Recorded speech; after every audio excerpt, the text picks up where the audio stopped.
नमस्कार। आज के कार्यक्रम में आप सभी का बहुत बहुत स्वागत है। मैं हूं पूर्णिमा शर्मा। कॉमर्स मिनिस्टर ने वार्न किया है रियल एस्टेट डेवलपर्स को कि वो कम कीमतों पर अपनी इन्वेंट्री को बेच दें। मार्केट की जो सिचुएशन है, इकोनॉमी की जो सिचुएशन है, बहुत अच्छी नहीं है। सरकार बहुत ज्यादा मदद करने की स्थिति में नहीं है। तो ऐसे में जो डेवलपर्स हैं, जो रियल एस्टेट सेक्टर में बिल्डर्स हैं, वो इस स्थिति को कैसे देख रहे हैं? क्या जो लोगों ने बैंक लोन ले रखे हैं और उनको क्या इसका इंटरेस्ट बढ़ते रहने देना चाहिए, या फिर जो रियलिस्टिक प्राइसेस हैं, जो रियलिस्टिक कीमतें हैं, उन पर अपनी इन्वेंट्री बेचकर निकल जाना चाहिए, क्योंकि मटेरियल भी पड़ा है, बैंक से लोन भी है। और क्या इस पूरी स्थिति में अफोर्डेबल होम्स या फिर लग्जरी होम्स, उस वो किस तरह से कितने मार्जिन पे बिल्डर्स बेचने को तैयार हैं? इस पर चर्चा करने के लिए हमारे साथ बेहद खास मेहमान जुड़ गए हैं। हमारे साथ मौजूद हैं संतोष कुमार जी, जो कि एनरॉक प्रॉपर्टी में ग्रुप वाइस चेयरमैन है। बहुत बहुत स्वागत है संतोष जी आपका हमारे कार्यक्रम में। Thank you.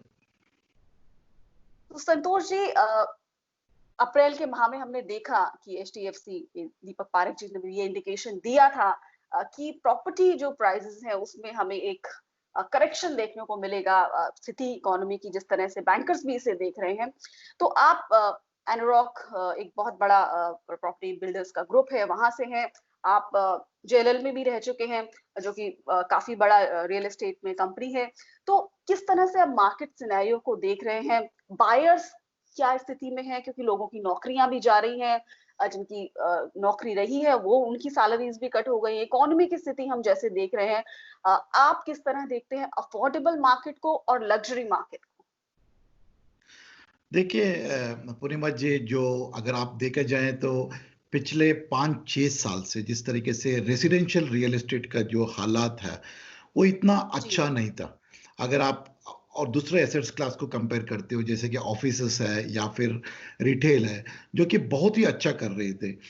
वेरएज रेसिडेंशियल का रियल एस्टेट जो है थोड़ा सा हालत खराब था, क्योंकि बहुत सारे इश्यू था। जो अगर 2012 में जिस तरीके का जो वेलोसिटी था, जो सेल्स होती थी as compare to the prices जो 2012 में था, उसका बाद जो है रियल एस्टेट इंडस्ट्री में, रेसिडेंशियल रियल एस्टेट में कुछ ना कुछ हालात बिगड़ती गई।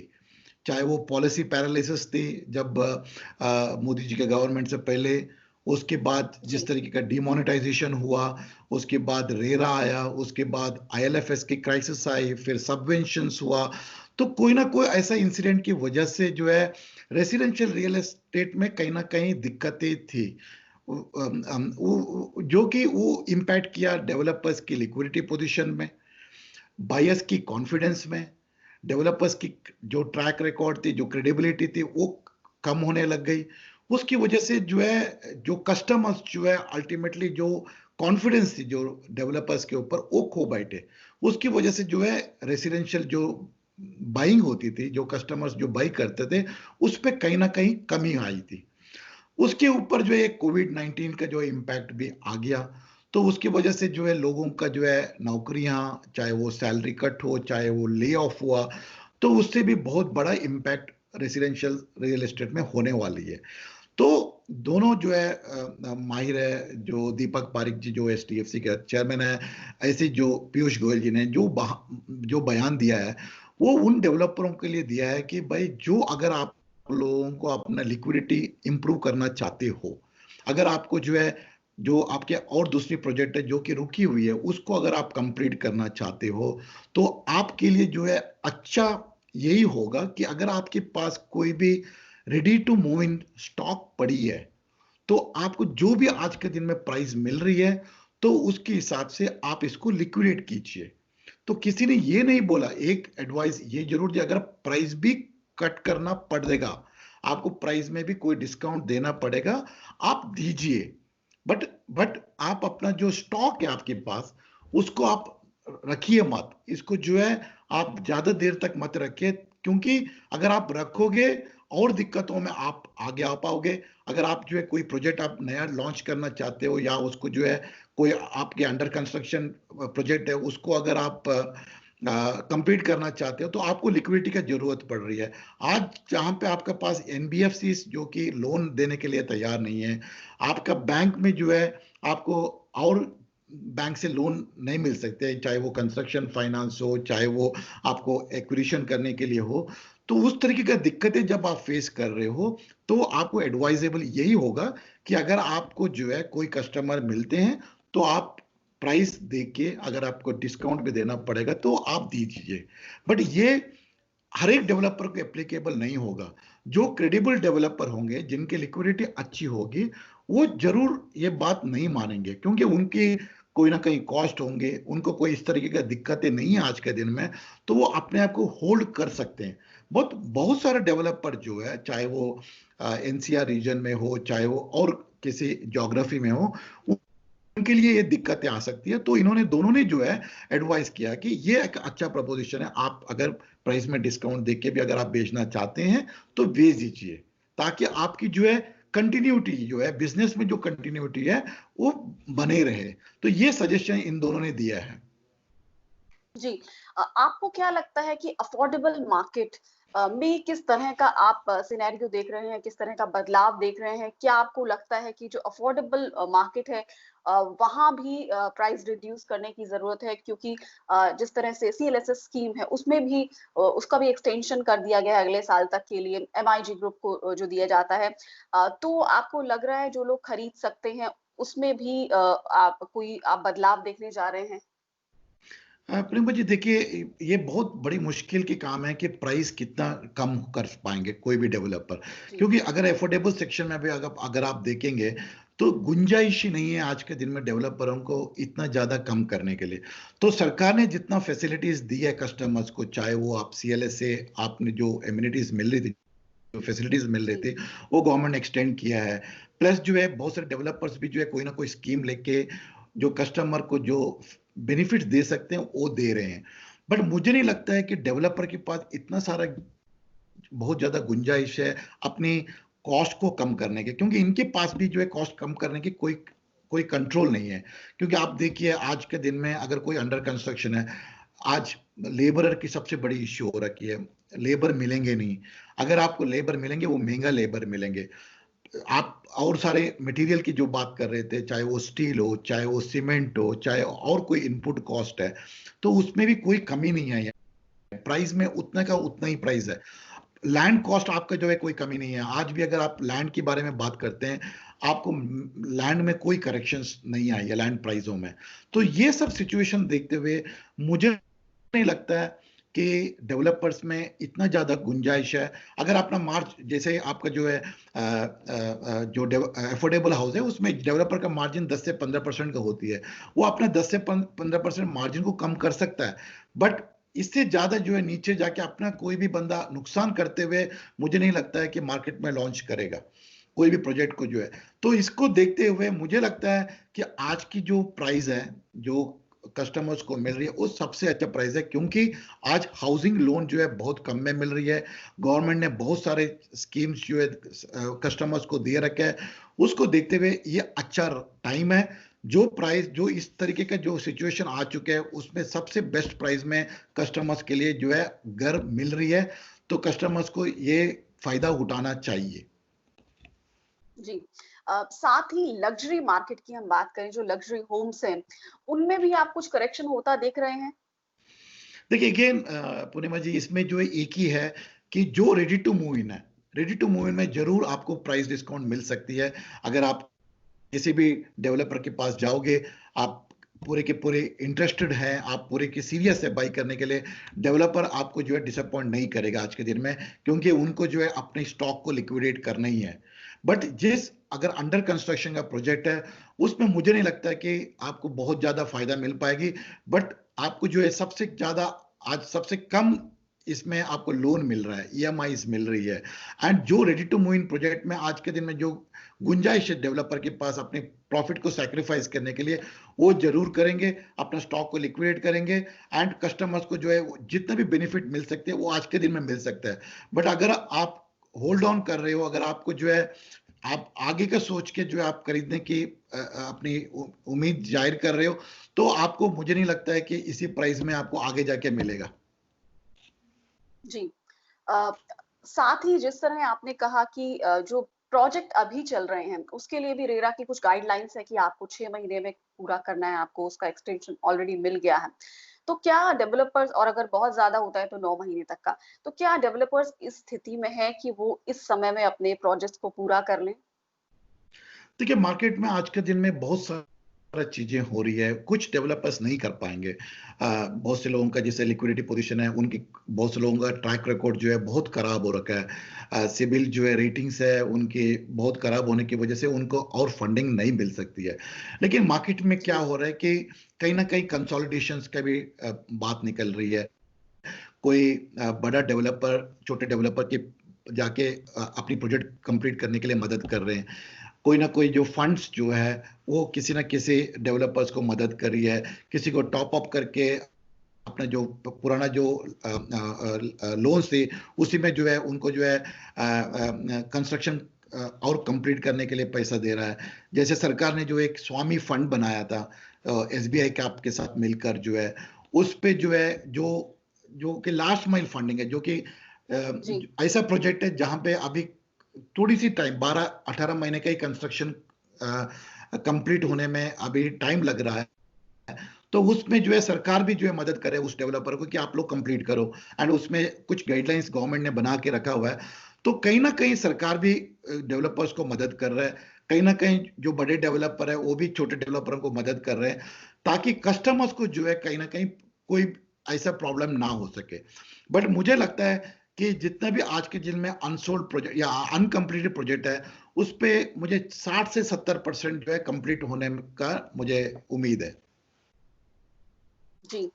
साथ ही मैं आपसे ये जानना चाहूँगी कि जिस तरह इंटरनेशनल मार्केट को भी आप देख रहे होंगे, आप जेएलएल जैसी कंपनी के साथ लंबे समय तक जुड़े रहे, सीनियर मैनेजमेंट में आप रहे वहाँ।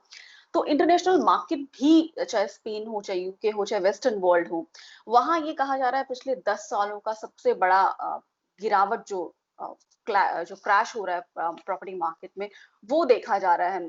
तो इंडिया की इकोनॉमी भी कोई बहुत अच्छी स्थिति में नहीं है। अभी की बात नहीं, इस पैंडेमिक से पहले की भी स्थिति में। तो अब ऐसी स्थिति में आप क्या देख रहे हैं कि ओवरऑल जो प्रॉपर्टी मार्केट है, उसमें कितना करेक्शन आ सकता है? देखिए, अगर ग्लोबल सिनेरियो में देखा जाए तो जिस तरीके का पॉपुलेशन इंडिया में है एंड जिस तरीके का शॉर्टेज जो इंडिया में है, और बहुत सारे मार्केटों में उस तरीके का शॉर्टेज नहीं है। आज भी अगर देखते हैं 18 मिलियन ड्वेलिंग यूनिट्स इंडिया में आज भी शॉर्टेज है। हम जो घरें जो जो मोदी जी का एक सपना है कि एक घर होना चाहिए हुँ, 2023 तक, वो अभी तक पूरा नहीं कर पाए। आज भी बहुत जबरदस्त शॉर्टेज इंडिया में है। लेकिन जो कि दूसरी ग्लोबल मार्केट में, जैसे जो मैच्योर्ड मार्केट है, वहां पे इस तरीके की दिक्कतें नहीं है। इसीलिए जो है वहां पे जरूर करेक्शंस आ सकती है, जैसे कि यूएसए मार्केट में या यूके के मार्केट में कुछ भी ऐसे चीजें ऐसे क्राइसिस आते हैं, तो वहां पे सबसे बड़ा इम्पैक्ट जो है रियल एस्टेट में होती है। वेरएज अब जैसे इंडिया जैसे में जहां पे डिमांड इतना है, तो वहां पे मुझे नहीं लगता है कि जो अभी जो आपने देखा होगा रियल एस्टेट में या रेसिडेंशियल रियल एस्टेट में जो दिक्कतें आई हैं, not because of demand, demand was always there. The दिक्कतें जो आई है because of the supply, we are not been able to provide a you know right supply to the demand which cater to the demand. So दो वो issues जो है आपको जो है तभी सॉर्ट आउट हो पाएगा, क्योंकि मुझे नहीं लगता है कि इंडिया में इस तरीके का प्राइस में कोई करेक्शन आ पाएगी जब तक आप जो है पूरी की पूरी सप्लाई भी उसी तरीके के मार्केट में लेकर आ पाओगे। ये डिमांड एंड सप्लाई की बातें हो रही है। अगर आपकी सप्लाई ज्यादा होगी तो प्राइस में करेक्शन होने की चांसेस होती है। यहाँ पे आज के दिन में डिमांड सबसे ज्यादा है, हम सप्लाई प्रोवाइड नहीं कर पा रहे, तब जाके प्राइसेस में कहीं ना कहीं करेक्शन होने की उम्मीदें हैं। बट इंडिया जैसे में अगर आपने पूरी की पूरी अपनी जो इश्यूज डेवलपर्स फेस कर रहे थे, या जो कस्टमर्स को जो कॉन्फिडेंस जो कभी दिखाई दे रही थी, तो अगर वो दिक्कतें अगर खत्म हो जाए, मुझे नहीं लगता है कि जी। इतना ज्यादा करेक्शन प्रॉपर्टी प्राइसेस में आने वाला है आगे जाके। जी, लेकिन बैंकर इस पूरी स्थिति को अलग तरीके से देख रहे हैं। उनके मुताबिक तो शायद 20% तक गिरावट आ सकती है प्रॉपर्टी मार्केट में, क्योंकि आप डिमांड और सप्लाई की बात कर रहे हैं, लेकिन डिमांड तो है, लेकिन बाइंग कैपेसिटी तो नहीं रह रही ना लोगों में। इकोनॉमी तो इतनी अच्छी नहीं चल रही ना, नौकरियां तो नहीं है, सैलरीज भी कम हो रही है, लोगों के सर्वाइवल का भी सवाल हो गया है। ओवरऑल इकोनॉमी को हम देखें तो, और जिसके पास है पैसा वो संभाल के रखना चाहेगा। शायद इन्वेस्टमेंट के तौर पर अब जो लोग प्लान कर रहे थे कि प्रॉपर्टी में लगाएंगे, वो अब नहीं लगाने वाले। तो अब जो बायर होगा वो होगा जिसको वाकई अपना घर खरीदना है, और वो चाहेगा, उसकी कैपेसिटी नहीं थी अब तक तो वो नहीं खरीद पा रहा था। अब वो, अगर वो, शायद हो सकता है वो वेट करे कि नहीं, मार्केट मेरी जो पॉकेट है, मेरी जो जेब है, उसके लिमिट में आ जाए, तब मैं अपना घर खरीदूं। बहुत सही क्वेश्चन पूछा आपने। अगर जो दो पिछला 2 महीने में जो सिनेरियो बनी है, बहुत कुछ हम लोगों को सिखाया है। बट मैं आज भी बहुत कॉन्फिडेंट हूं कि रेसिडेंशियल में आज भी डिमांड आने वाला है। मैडम, आपने ये बात सही बोला कि बहुत सारे लोगों का जो है ले ऑफ होने के चांसेस है, सैलरी कट होने का चांसेस है। बट आज 130 करोड़ इंडिया का लोग है, एंड उसमें अगर आप देखोगे आज भी 18 मिलियन ड्वेलिंग यूनिट्स की जो है शॉर्टफॉल है। बहुत से लोगों का ये दिक्कतें आएगी। आप जिस तरीके के लोग जो है अपना पॉकेट है उसी तरीके के हाउसेस जो है परचेज करेंगे, एंड डेवलपर को भी अपने आप को जो है चेंज करना पड़ेगा। किस तरीके का प्रोडक्ट को मार्केट को नजर में रखते हुए आप किस तरीके का प्रोडक्ट बनाओगे। आज देखिए लोग बात करने लगे हैं जो वर्क फ्रॉम होम वाला जो कंसेप्ट आया है, तो उसके लिए क्या अपने घरों में जो है क्या चेंजेस करना पड़ेगा, जो डिजाइनों में चेंज करना पड़ेगा। एक ये आज के दिन में बातचीत बहुत ज्यादा चलने लगे है। दूसरी जो है, जो मिलेनियल्स है, जो कि पहले जो है अपना ओन हाउस नहीं खरीदना चाहता था, वो हमेशा रेंटेड हाउस में रहना चाहता था। Because of now social distancing, people are now going for buying a house, having their own house, may not be at the city. They may prefer to have a house outskirt of the city where they can get a good livelihood, good greeneries, where they can have such a comfort. So there's a second kind of people which is again creating a demand. Third, people are like an affordable, जिनका जो है pocket में इतना पैसा नहीं है, वो कहाँ पे खरीदेंगे। तो उनके लिए जो है डेवलपर्स को आज सोचना पड़ेगा कि उनकी पॉकेट में आने वाला जो है घर बना के दे दे। आप जरूर थोड़ा सा जो है दूर जाना पड़ सकता है, जहां पे उनकी जो ऑफिस भी उन्हीं का आसपास में आ जाए, एंड जो भी रिक्रिएशनल एक्टिविटीज जो है उनको उसी एरिया में मिल जाए। तो इसलिए जो सिनेरियो है बहुत कुछ चेंज होती जा रही है। मैडम, अभी जो है कुछ डेवलपर्स ये कह रहे हैं कि जो टाउनशिप टाइप का, जो इंटीग्रेटेड टाउनशिप टाइप का जो प्रोजेक्ट जो पहले एक टाइम में आया था, बहुत लोग जो प्रेफर कर रहे थे, वो फिर से ट्रेंड बनने वाला है। फिर से हो सकता है अफोर्डेबल हाउसिंग, जिसके लिए हम बोलते हैं अफोर्डेबल, बट उसके साथ बहुत सारे अच्छी एमिनिटी के साथ आप जाओ, ताकि आप जो है कस्टमर्स को जो है अच्छा एमिनिटीज दे रहे हो, प्लस आप जो है उनको जो है अपनी बजट के हिसाब से जो है उनकी जो जो बाइंग कैपेसिटी है उसी तरीके से आप प्रोडक्ट बना के दे रहे हो, ताकि वो सेगमेंट को आप निगलेक्ट ना कर सके। तो ये बहुत सारी चीजें अब आने वाले दिनों में चेंज होने वाला है। Thinking from the developer side as well as from the customer side is also going to change. So in my opinion, it is going for the good, and I am hopeful that there will be a demand from the customers, and घर का जो demand कभी खत्म नहीं होने वाली है। जरूर आप देखेंगे प्राइस में करेक्शन होगा, प्राइस में मैं ये नहीं कहूंगा करेक्शन होगा, बट लोग जो है, जो डेवलपर जो है, जो कस्टमर की जो नीड है, कस्टमर की जो रिक्वायरमेंट है, उसके हिसाब से प्रोडक्ट बना के उनको देंगे। जी, आपने बिल्कुल सही कहा कि डिमांड तो कम नहीं होने वाली, डिमांड तो है, क्योंकि हमारी पॉपुलेशन है, लेकिन बाइंग कैपेसिटी एक बड़ा सवाल है, इकोनॉमी एक बड़ा सवाल है, मेरी बाइंग पावर कितनी है ये एक बहुत बड़ा सवाल है। अगर मेरी बाइंग पावर होती तो शायद वो जो 18 आप बता रहे हैं कि कितने हमें हाउसेस की 18 मिलियन घरों की हमें जरूरत है, तो वो अब तक शायद पूरा हो चुका होता अगर हमारी बाइंग कैपेसिटी होती, और शायद हो सकता है लोग दूसरे घर के लिए जाते या अपना कंट्री होम बनाते, जैसे फॉरेन में कॉन्सेप्ट होता है।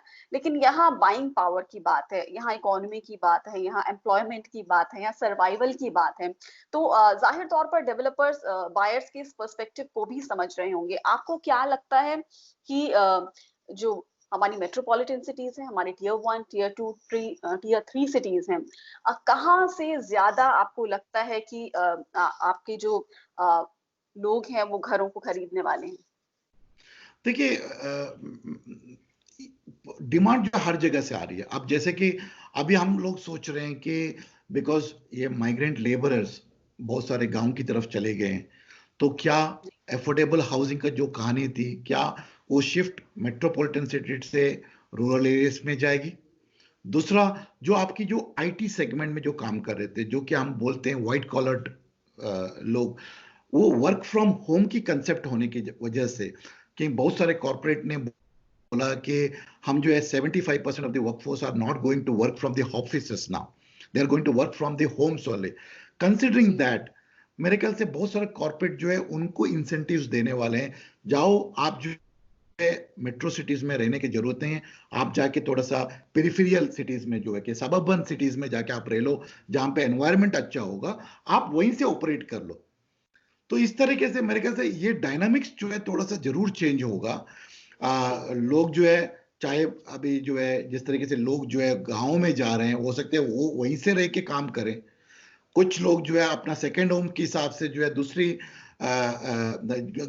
डिस्ट्रिक्टों में या दूसरी जो टेरिटरी में चले जाएं, जहां पे उनको जो है लाइफस्टाइल जो है इंप्रूवमेंट मिले, लाइफस्टाइल चेंज हो जाए, वहां से जो है वो लोग अपना काम भी खत्म करें एंड अपना लाइफस्टाइल को भी मेंटेन करके रखे।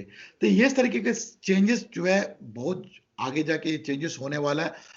It is too early to comment at this moment, but we'll have to wait and see. And I am hopeful that many of the developers will also change their mindset. Even the financial institutes also will change their mindset. Simultaneously, these customers who are the buyers will also, change their mindset and go for, some of the opportunities which are available in order to fulfill the needs of the people only. जी, तो आपने जिस तरह बताया कि पूरे dynamics जो है वो बदलने वाले हैं और जो बिल्डर्स हैं, डेवलपर्स हैं, वो भी ये समझ रहे हैं कि आने वाले समय में ज्यादातर लोग घरों से काम करेंगे। तो हो सकता है कि आप सिटी में ना रहें, आप आउटस्कर्ट्स में रहें, आप कंट्री साइड में रहे, वहां से आप रह के काम करें, आप छोटे शहरों से रह के काम करें, आप घर से काम करने वाले हैं, तो घरों का भी जो डिजाइन है उसमें भी शायद लोग बदलाव करने की सोचेंगे। और ये डिमांड कहाँ से आएगी उसमें भी करेक्शन डेवलपर सोच रहे हैं कि शायद वो उसमें थोड़ा बहुत करेक्शन करें, जो बाइंग पावर है लोगों की उसको देखते हुए, इकोनॉमी को देखते हुए। तो बहुत बहुत शुक्रिया संजय कुमार जी, संतोष कुमार जी, हमसे बात करने के लिए और तमाम प्रॉपर्टी से जुड़े ट्रेंड्स पर चर्चा करने के लिए और इस कार्यक्रम का हिस्सा बनने के लिए। तो हमारे साथ जुड़े संतोष जी, जो कि ग्रुप वाइस चेयरमैन है एनरॉक प्रॉपर्टी के, और उन्होंने तमाम प्रॉपर्टी से जुड़े ट्रेंड्स, मुद्दों और डायनामिक्स जिस तरह से बदल रहे हैं उस पर हमारे साथ चर्चा की और अपने विचार हमारे साथ साझा किए। बहुत बहुत शुक्रिया। Thank you so much.